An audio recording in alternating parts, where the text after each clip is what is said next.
just to recap the last game, players really played hard and competed well in this last game. The effort was really good, the toughness that we played with, the competitive spirit that we had in the game to overcome adversity, all things that I was very, very encouraged by and very pleased with and very proud of. The execution, play in, play out fundamentally, not what we want it to be, not what it needs to be, and certainly this leads to a lack of consistency, whether you're playing offense, defense, or special teams. And the fact of the matter is we didn't make as many errors as they made in the game, which was probably the difference in the game, whether they were special teams or whatever you might want to call it.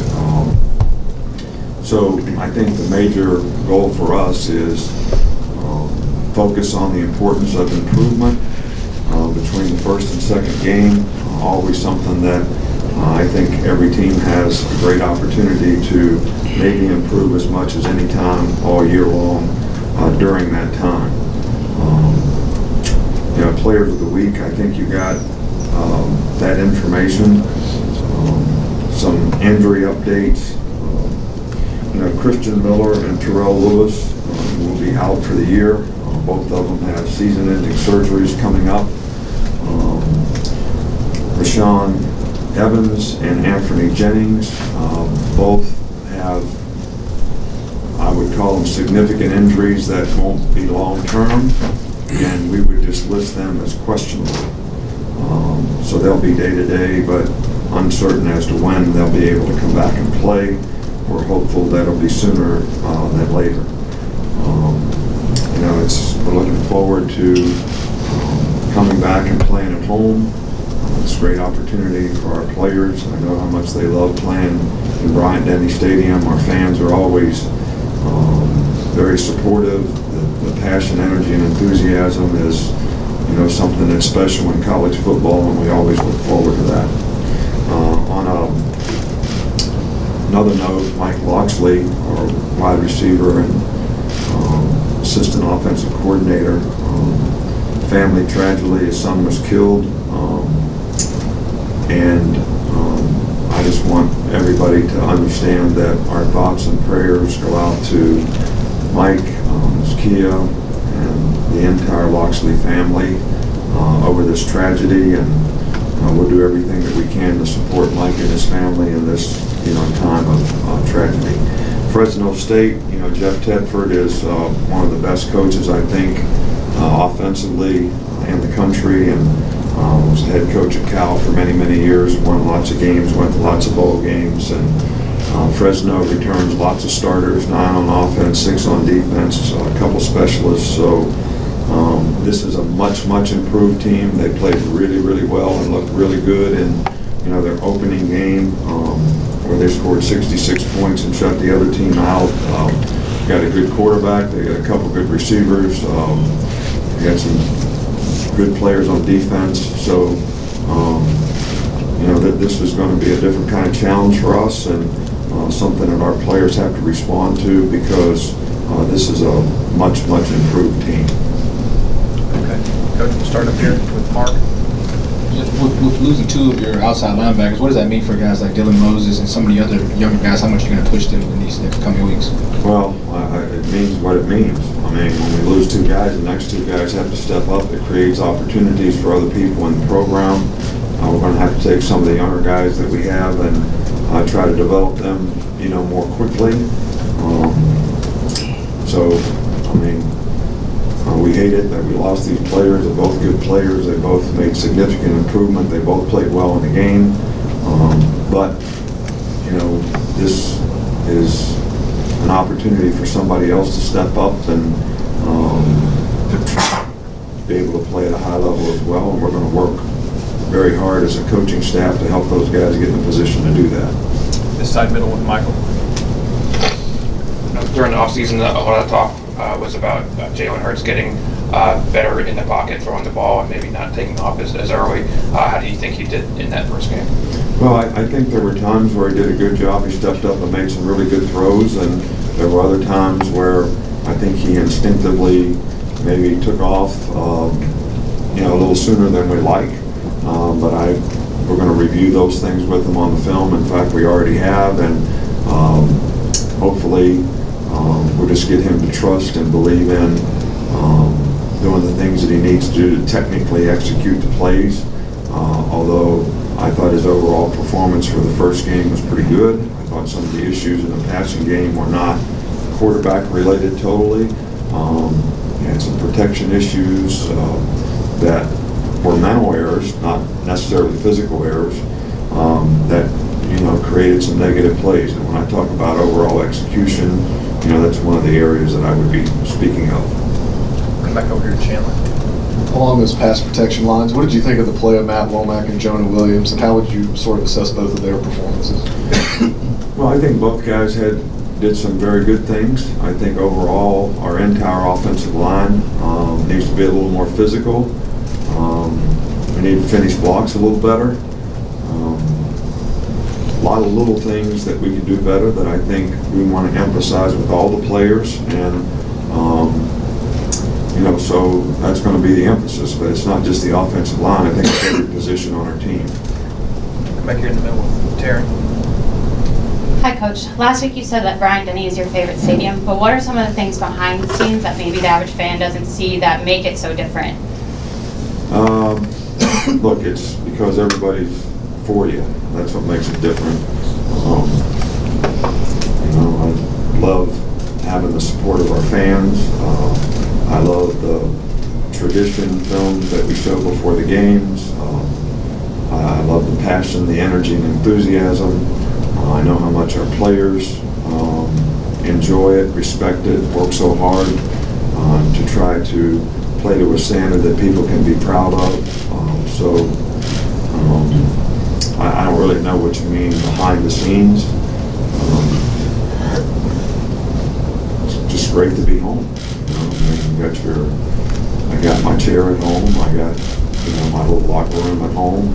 All those things are not different, like when you go on the road. Come back here on the right. Charlie. How have you seen Vin Davis progress, and could he see maybe an increased role with the injuries you guys have at linebacker? Well, we'll see. He's one of the guys that is a young player that has the opportunity to maybe show what he can do. This is a relatively new position for him. So we're going to have lots of competition at that position, and we'll sort of see who develops and who can help us the most. Back to Cecil. Coach, having watched Jalen on film now from the first game, could you give us a little more evaluation on how you thought he performed and what you're looking for this week at quarterback? Well, I think, look, it's first game, and I'm not here to protect the player. I think he would tell you that there's things that he could do better. I also think there was good plays that he made that we need to build on. I do think that there's definitely some things that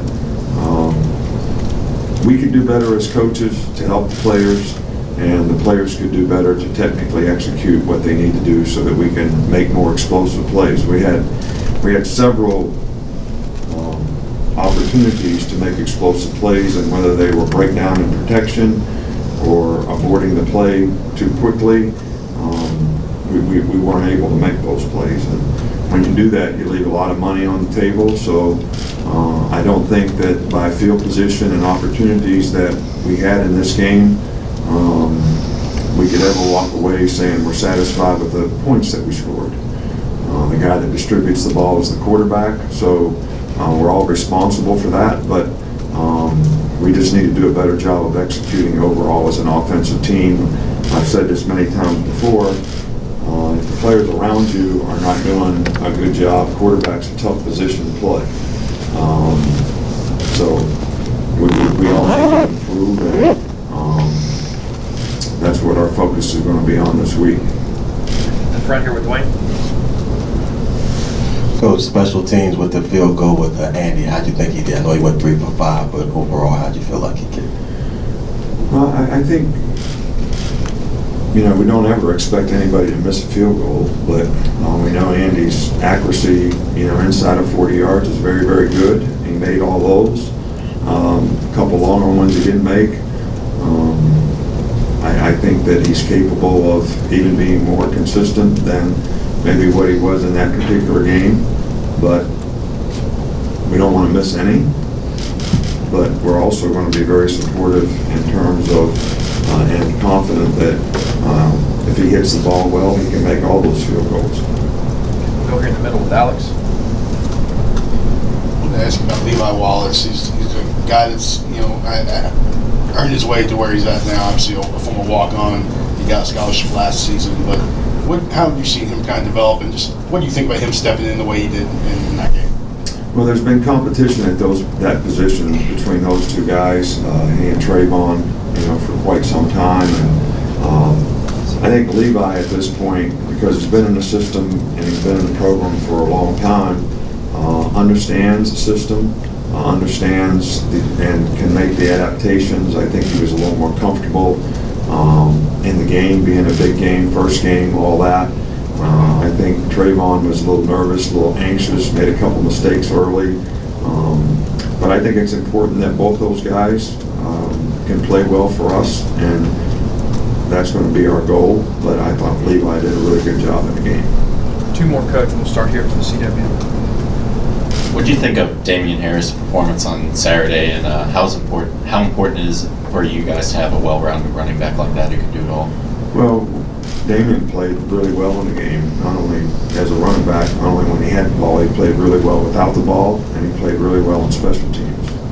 Made a big play on special teams in blocking the punt, but was effective in other things that he did on special teams as well. So I was very encouraged and pleased with what he was able to do, and when he's been healthy, he's been a very good player for us. I think that it's important for us to get other players at that position who can play at that level as well, and that's certainly going to be our goal. Josh Jacobs may start practicing a little bit this week. Still can't tell you whether he'll be ready to play in this game or not. Okay, we'll wrap up in the back with Joe. Hey, Coach, obviously no one expects 4 linebackers getting hurt in one game, but during fall camp, how much are you keeping an eye on guys who look like they may have positional versatility and then just making mental notes for potential contingency plans in case of injury? Well, I think you always do that as a coach, but I also think that you have to be careful that you're not robbing Peter to pay Paul when you start moving guys around. You've got a tremendous amount of reps invested in a guy at a certain position, and you move him to another position, and then you don't have the same reps at that position, and now you've created, you know, maybe 2 issues for yourself.